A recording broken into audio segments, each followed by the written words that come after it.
Welcome to the weekly Metals, Money, and Markets update for the week ending Friday, August 19th, 2016, hosted by Mickey Fulp, the Mercenary Geologist, and from miningclips.com, I'm Erick Bertsch. Hi, Mickey. Hello, Eric. Well, we're definitely into the summer doldrums here. Volume was very light on the major indices this week, and we didn't really see much movement. Basically, the big story this week was oil. Yeah, oil was the big story. We'll get to that in a bit, but precious metals remained range bound for the week. Gold's really stuck in a level that's somewhere between, say, 1330 and 1360 perhaps, and it's been that way for quite some time now. Silver, once again, is below $20. It can't get above it. It's been nearly a month now since it's closed above, and we first mentioned this in early July and riled up all the silver bugs when we told them that $20 is major resistance for silver, and it certainly has proven to be. Platinum closed the week 11.12, down almost 1%. The big mover, though, was palladium, up almost 4%, and it's above 700 again, closed at 709. Meanwhile, copper mucked around in the mid $2 and teen level, closed the week at 217, up 1%. Probably of interest to what we really do, and that's following the ratios.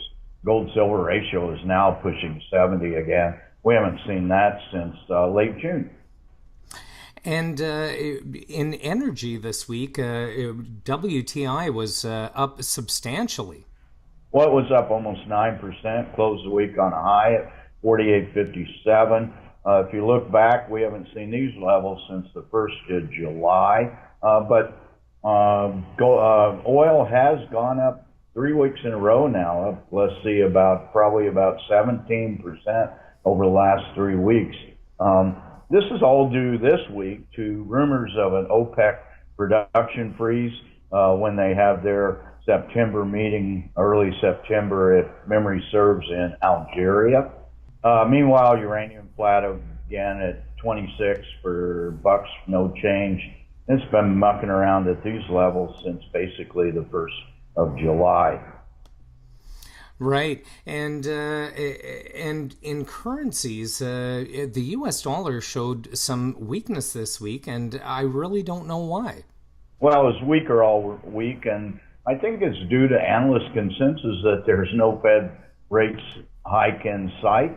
I certainly have been saying that we won't see one this year, and I think that's analyst consensus at this point. It did fall below 95 for the first time since mid-June, and closes the week at 94.51.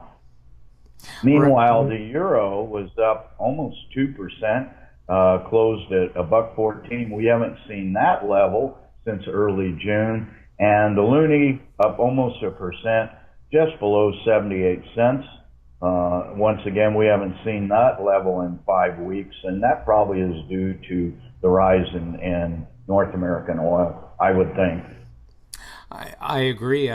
And moving on to markets, again, as we said at the beginning, the volumes were very light this week.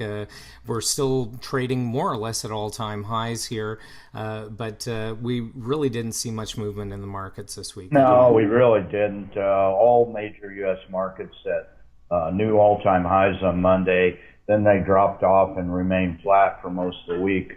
Dow down 0.1%, S&P 500 flat, so 18,553 for the Dow, 2184 for the S&P 500.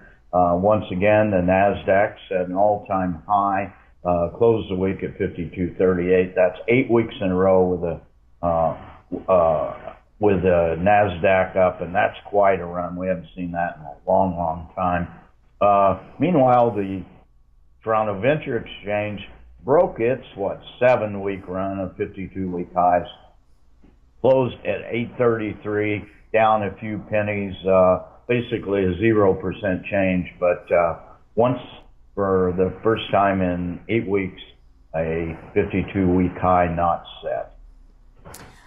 Certainly, and we did expect at some point in time for the venture to sort of level out and not have a gain. So, not unexpected. No, it isn't. I mean, this is the summer doldrums. We really haven't had much of a summer doldrums in any of the markets, but I think what we've seen are low volumes, and they've just kind of gone flat. Probably half the financial world is off on vacation at this juncture in late August. But we've only got a couple more weeks past Labor Day, and then things will pick up boisterously again, I think. I expect so as well. Well, again, thank you for your analysis this week, Mickey, and looking forward to checking in with you next week as we round out the summer. Well, and next week we will be on Friday once again. There were travel arrangements in effect, and so we didn't get our normal Friday afternoon right after market. But we'll get this up today on Sunday, and everybody stay tuned. Sounds good. Thanks a lot, Mickey. Talk to you next week. Thanks a lot, Eric.